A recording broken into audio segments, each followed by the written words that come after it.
ఆంధ్రప్రదేశ్ ఉప ముఖ్యమంత్రి పవన్ కళ్యాణ్ గారు ఆంధ్రప్రదేశ్ ఉప ముఖ్యమంత్రి పవన్ కళ్యాణ్ గారికి ఈ ప్లేట్కి ఏంటి సంబంధం అంటే సుప్రీంకోర్టు స్టేట్మెంట్స్ ఎగ్జాక్ట్గా ఒక రోజు ముందు ఆంధ్రప్రదేశ్ ప్రభుత్వాన్ని మీరు ఎందుకు ఇలా చేశారు అన్క్లియర్గా ఉన్నప్పుడు ప్రశ్న ఎందుకు అడ్రస్ చేశారు అని అడిగిన తర్వాత అడక్క ముందు పవన్ కళ్యాణ్ గారు ఎట్లా ప్లేట్లు ఫిరాయిస్తున్నారు అనేది ఒక్కసారి చూడండి. ఇప్పుడు ఇక్కడ మీకు ఒక టెక్స్ట్ పడుతుంది. సుప్రీంకోర్టు తీర్పు కాదు, సుప్రీంకోర్టు స్టేట్మెంట్కు ముందు పవన్ కళ్యాణ్ మాట్లాడు. కానీ ఏ ఒక్కరు కూడా బలంగా కూర్చొని టీటీడీ ఉద్యోగులు ఎవరైనా సరే ఇలా జరుగుతుంది అని తెలిసి కూడా కాముకున్నారంటే మీరు మహాపరాధం చేశారు. ఆ మహాపరాధానికి నేను కూడా నాకు సంబంధం లేకపోయినా ఈరోజు నేను ప్రాయశ్చిత దీక్షగా మొదలుపెట్టాను. ఈరోజు 11 రోజులు స్వామివారికి నేను క్షమాపణ కోరుకుంటే దీక్ష తీసుకుంటున్నాను. ఉద్రేకభరితమైన ప్రసంగం ఇస్తున్న పవన్ కళ్యాణ్, అగ్నిలాగా రగులుతున్న పవన్ కళ్యాణ్, సలసల మరుగుతున్న పవన్ కళ్యాణ్. ఇప్పుడు సుప్రీంకోర్టు స్టేట్మెంట్ తర్వాత So this is not just about one Prasad issue today. Maybe it came out. Maybe this was a triggering point. చల్లారిపోయిన పవన్ కళ్యాణ్, అసలు ఎలాంటి ఉద్వేగం లేని పవన్ కళ్యాణ్, తెలుగు నుంచి ఇంగ్లీష్లోకి మారిపోయి ప్రెస్ మీట్ పెట్టకుండా ఇంగ్లీష్లో మాట్లాడి వెళ్ళిపోయిన పవన్ కళ్యాణ్, మొత్తానికే ప్లేటుని ఫిరాయించిన పవన్ కళ్యాణ్. సుప్రీంకోర్టు పవన్ కళ్యాణ్ గారు రాష్ట్ర ప్రభుత్వాన్ని ఎస్పెషల్లీ ఏంటి మీరేం చేస్తున్నారు, అసలు ఎలాంటి కల్తీ లడ్డులో జరిగిందా జరగలేదా, అడల్టరేషన్ జరిగిందో జరగలేదో అనేది క్లియర్గా లేనప్పుడు మీరు ప్రెస్ని ఎందుకు అడ్రస్ చేశారు అని చాలా క్లియర్గా నెత్తి మీద ఫ్యాట్ మని ఆంధ్రప్రదేశ్ ప్రభుత్వాన్ని ముట్టికాయలు వేస్తే దాన్ని ప్రెస్ జర్నలిస్ట్ ఒక ఆయన అడిగితే పవన్ కళ్యాణ్ గారు చాలా కంఫర్టబుల్గా దానికి సమాధానం చెప్పకుండా ప్లేటుని అమాంతం ఇట్లా తిప్పేసి నేను లడ్డు గురించి కాదు, ఇది ఎప్పటి నుంచో నాలో ఉన్న ఆవేదన అని చెప్పని ఆయన మాట్లాడారు. ఆయన ఏం మాట్లాడారు ఒకసారి మనం చూద్దాం. Right,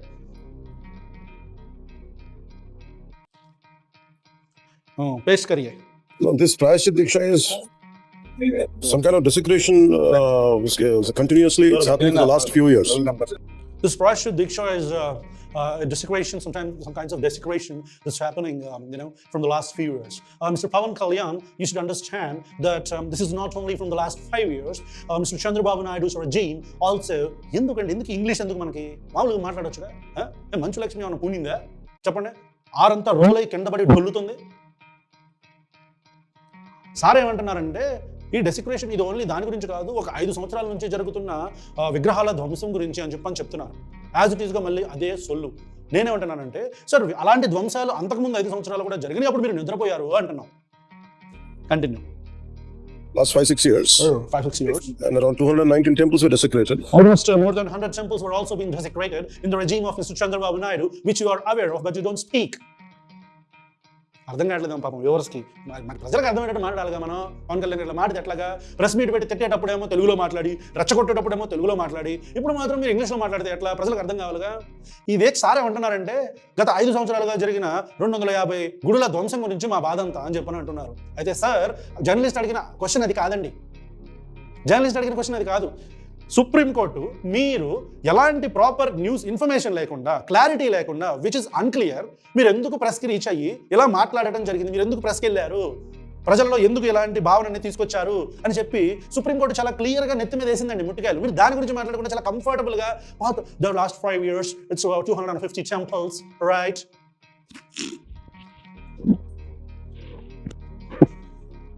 And in Ramatirtha, Lord Rama's statue was head was chopped off. Chopped off again. Same అదే Ramatirtha chopped off. రామతీర్థంలో జరిగిన విగ్రహం తలకాయ ఏదైతే తీసేశారో దాని గురించి మాట్లాడుతున్నారు సార్. దాని గురించి మనం ఆల్రెడీ చాలా కంటెంట్ ఇచ్చాం. This is not just about one Prasad issue today. Maybe మరి జీవితం.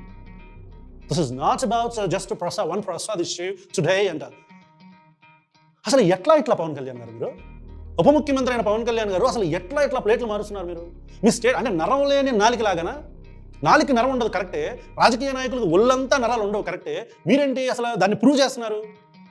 మొన్నే కదండి లడ్డూ విషయంలో ఎన్నెందులో కానీ బయట అయిపిస్తా, ప్రజలకు కూడా అర్థమైందిగా బయట అయిపిస్తా. చూడండి, మీరు మహాపరాధం చేశారు. ఆ మహాపరాధానికి నేను కూడా నాకు సంబంధం లేకపోయినా ఈరోజు నేను ప్రాయశ్చిత దీక్షగా మొదలుపెట్టాను. ఈరోజు 11 రోజులు స్వామివారికి నేను క్షమాపణ కోరుకుంటే దీక్ష తీసుకుంటున్నాను. అలా లడ్డూ కోసం అని చెప్పిన మీరు ఇప్పుడేమో this is not about it's not about one laddoo. How? అసలు ఎట్లా ఇంతగా ఫక్తు రాజకీయ నాయకుడికి నోట్లో నుంచి ఊడి పడినట్టుంది పవన్ కళ్యాణ్ గారు. మీ లాంగ్వేజ్, మీ తీరు, మీ మాటలు, మీ మాట మార్చే తత్వం. Maybe this was a triggering point. This was a triggering point, it seems. Right. This Rashid Diksha is the commitment to take forward the Sanatana Dharma Parakshana Board is very essential. That is art of the day. ఎవరు చెప్పారండి మీకు ఈ order of the day అనే పదం? అప్పటి నుంచి బండకేసి supper supper supper రుద్దుతున్నారు. ఈ ఆర్డర్ ఆఫ్ ద డే ఏంటి? మొన్న ఆర్డర్ ఆఫ్ ద డే, ఇది ఆర్డర్ ఆఫ్ ది డే అన్నారు. ఇప్పుడు మళ్ళీ ఆర్డర్ ఆఫ్ ది డే అంటున్నారు. ఏంటి, ఎవరు చెప్పారు ఈ ఆర్డర్ ఆఫ్ ది డే? ఈ పదం బాగా పట్టుకున్నారు. త్రివిక్రమ్ నుంచి తాలూకా అనే పదాన్ని ఎట్లయితే పట్టుకున్నారో ఇప్పుడు కూడా ఆర్డర్ ఆఫ్ ది డే అనే పదాన్ని పట్టుకున్నారు. సరే, పట్టుకున్నారు. సనాతన ధర్మ board order of the day అవునా కాదా పక్కన పెడితే సనాతన ధర్మ బోర్డు అనేది ఎసెన్షియల్ అంటున్నారు. ఎందుకు అవసరం? ముందుకెళ్ళి చూద్దాం. This kind of occurrences, any kind of desecration to temples, and such kind of occurrences should be stopped and should be addressed differently. This kind of occurrences, desecrations should be stopped and should be addressed at a different level. All right. అంటే ఇలాంటి తెలుగులో please bear with me. మరి sir ఏమో ఇంగ్లీష్లో మాట్లాడతారు, మరి ఢిల్లీ రాజకీయ నాయకుడు కదా, అక్కడ ఇంగ్లీష్లో మాట్లాడినప్పుడు మరి మనం తెలుగులో చెప్పాలి కదా, తప్పదు.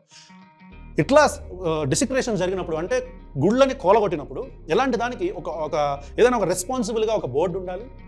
దాన్ని తీసుకొని ఒక టీమ్ ఆఫ్ బోర్డు దీన్ని అటెండ్ చేయాలి, అడ్రస్ చేయాలి, దానికి ఒక బోర్డు కావాలని చెప్పని సార్ ఉద్దేశం.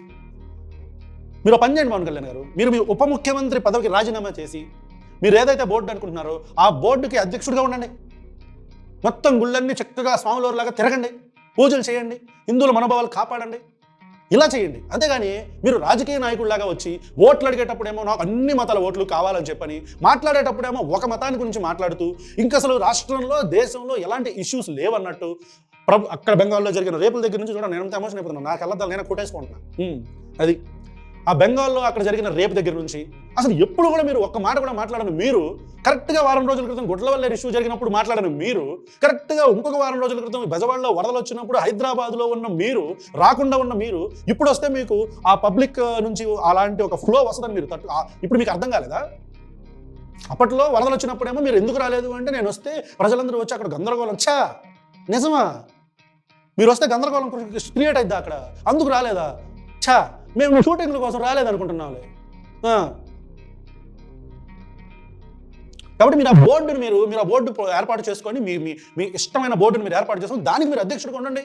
గుళ్ళన్నీ తిరగండి, మంచిగా ఇంకా గుళ్ళు పెంపొందించండి, ఉన్నటిని డెవలప్ చేయండి, హిందువుల మనోభావాలు కాపాడండి. ఎవరు ఆపుతున్నారు? మీకు దానికి ఉప ముఖ్యమంత్రి పదవి ఎందుకు పవన్ కళ్యాణ్ గారు? అదేంటో పసుపు పట్ల కాస్త ఎరుపు అయిపోయినాయి. అంటే ఐడియాలజీ ఏమో ఎరుపు నుంచి కాషాయం అయింది, ఇప్పుడు మళ్ళీ పసుపు నుంచి మళ్ళీ ఎరుపు అయింది. చూద్దాం. Keeping all this in my mind, and I think that's what I initiated this Diksha. This is going to be, I think, 10th day. అబద్ధం. Keeping all this in mind, I have initiated this Diksha అనేది పచ్చి అబద్ధం. ఇందాక మీకు చూపించా video. Laddu గురించి అని చెప్పి ఒక్కసారిగా సుప్రీంకోర్టు నేతి మీద ఫ్యాట్ మరి కొట్టేసరికి మొత్తానికి ప్లేట్ మార్చేసి లడ్డు గురించి కాదు ఇది మామూలుగా పట్టినాయి అండి. మీకు రాజకీయ నీళ్ళు వంట పట్టినాయి, మీకు వంట పట్టినాయి. ఆ రిపోర్టర్ అడిగిన క్వశ్చన్ ఏంటి? సుప్రీంకోర్టు గురించి ఇచ్చిన స్టేట్మెంట్ గురించి మీ ఉద్దేశం ఏంటంటే సుప్రీం కోర్ట్ చాలా ఇంగ్లీష్లో supreme court didn't say that it's adulterated అయిందా లేదా? సుప్రీంకోర్టు ఏం మాట్లాడాలా? మీరెందుకు ప్రెస్కి వెళ్ళారు? మీ దగ్గర అన్క్లియర్ ఇన్ఫర్మేషన్ ఉన్నప్పుడు why did you go to press అని చెప్పని అడిగితే దానికి జవాబు చెప్పకుండా ఈ డొంకతో సమాధానం ఏంటి పవన్ కళ్యాణ్ గారు? Once I'm done with this, tomorrow we're going to have a declaration. Day after, what we are going ahead. ప్రీతి గురించి మీరు డిక్లరేషన్ వేద్దాం అనుకోవాలా? ఏనాడు సుగాలి ప్రీతి విషయంలో ఎలక్షన్స్కు ముందు మీరు చేసిన రాజకీయం, ఎలక్షన్స్ తర్వాత కూడా మీరు మాట్లాడి మీ వాళ్ళు పోస్టులు చేసుకుంటున్నారు. కానీ సుగాలి ప్రీతి తల్లే అపాయింట్మెంట్ తీసుకొని మీ దగ్గరికి వచ్చిందన్న విషయం ఎంతమందికి తెలుసు? ఎలక్షన్స్కి ముందేమో సుగాలి ప్రీతి ఏమైందో మేము న్యాయం చేస్తామని చెప్తే సిబిఐ దగ్గర ఫైల్ ఆగిపోయిందని ఆ తల్లి అప్పటి నుంచి చెప్తుంటే దాని గురించి అసలు ముందుకి కదలని పవన్ కళ్యాణ్ ఇప్పుడు మాత్రం హుటాహుటిన అసలు జరిగిందో జరగలేదో తెలియని విషయం మీద మాత్రం drama. What we are looking at, it's not just about Diksha, it's not just about saying something and we forget it. Yeah, it's about votes. It's about instigating people. There should be some kind of permanent measure to this, or some permanent addressing mechanism to it. I think that's what we're going to unleash. That's what the roadmap which we would like to set on day after tomorrow. Sorry. Road map అంట, అది వచ్చిందిలేండి BJP నుంచి మీకు వచ్చింది road map. ఈ unleash అంటున్నారు sir, అంత పెద్ద పెద్ద పదాలు వద్దండి, అంత పెద్ద పెద్ద పదాలు వద్దు. ఏనాడైనా మన రాష్ట్రంలోనో దేశంలోనో ఇలాంటి ఆడపిల్లల మీద అఘాయిత్యాలు జరుగుతున్నాయి అని గొంతు చించుకొని అరిచిన పవన్ కళ్యాణ్ ఏ రోజైనా అధికారంలోకి వచ్చిన తర్వాత దీని గురించి ఒక మెజర్ తీసుకుంటున్నామని ఒక మాటైనా చెప్పారా? పోనీ ఆలోచించారా? దాని గురించి ఏమైనా చేద్దామని ఏమన్నా మీటింగ్ ఏమైనా జరిగిందా? దీన్ని ఒక్కసారి ఏదో జరిగిందో జరగలేదో తెలియని విషయం మీద మాత్రం ఎందుకింత ఉలుకు, ఎందుకింత ఆరాటం, ఎందుకింత బాధ, ఎందుకింత దుగ్ధ, ఈ నరవలేని మాటలేంటి? Would you like to respond on this SS comments on yesterday? And I think they said in such a way it was no, they never said it was not adulterated. They never said it was not adulterated. వాళ్ళ అలా ఆయన అడిగిన question వేరు, మీరు చెప్పే సమాధానం వేరు. మన కంఫర్టబుల్గా ఉండాలి కదా సమాధానం కూడా. Maybe whatever information they have on their hands, I think they commented on that. And supreme court చేతిలో ఉన్న ఇన్ఫర్మేషన్ మీద కామెంట్ చేసింది అని అంటున్నారు. కామెంట్ చేయలేదు పవన్ కళ్యాణ్, గవర్నమెంట్ని నిలదీసింది. ఉప ముఖ్యమంత్రి పవన్ కళ్యాణ్ గారు మీ ప్రభుత్వాన్ని సుప్రీంకోర్టు నిలదీసింది. ఇన్ఫర్మేషన్, ఎలాంటి ఇన్ఫర్మేషన్ లేకుండా, క్లియర్ ఇన్ఫర్మేషన్ లేకుండా, వెన్ ఇట్ ఈస్ అన్క్లియర్, ప్రెస్కి ఎందుకు వెళ్ళి మీరు ఈ నాటకాలు ఆడారు అని నిలదీసింది. దానికి సమాధానం చెప్పకుండా వాళ్ళది information what they have on hands. Alright. Honorable Supreme Court judges said it was they didn't say it was unadulterated. They said regarding the date there was a confusion which will be cleared, and that is one aspect. But regarding there is one confusion which will be cleared, and that is one aspect. And confusion ఏం లేదు వాళ్ళ కామెంట్స్లో. ఎందుకు వాళ్ళు అడిగిన దానికి సమాధానం చెప్పకుండా వచ్చిన మాటలు ఎందుకు మనకి? it's later, I think our government will take forward like what kind of violations happened in the last 5 years. It's not just about దుంపదాగా violations happened in the last. ఇది ఎవరు అడిగారు? సుప్రీం కోర్టు మాట్లాడిన దాని గురించి మాట్లాడమంటే it's violations happened in the last 5 years. They have the information in hand. They spoke.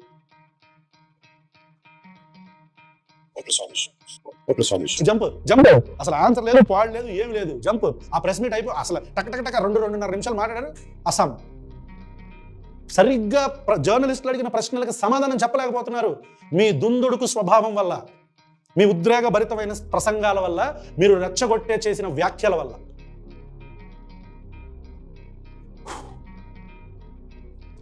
మర్చిపోయాను ఇంకోటి. ఇప్పుడు నేను ఒక ప్రతిజ్ఞ చేద్దాం అనుకున్నా పవన్ కళ్యాణ్. ప్రతిజ్ఞ అంటే దీక్ష చేద్దాం అనుకుంటున్నా పవన్ కళ్యాణ్.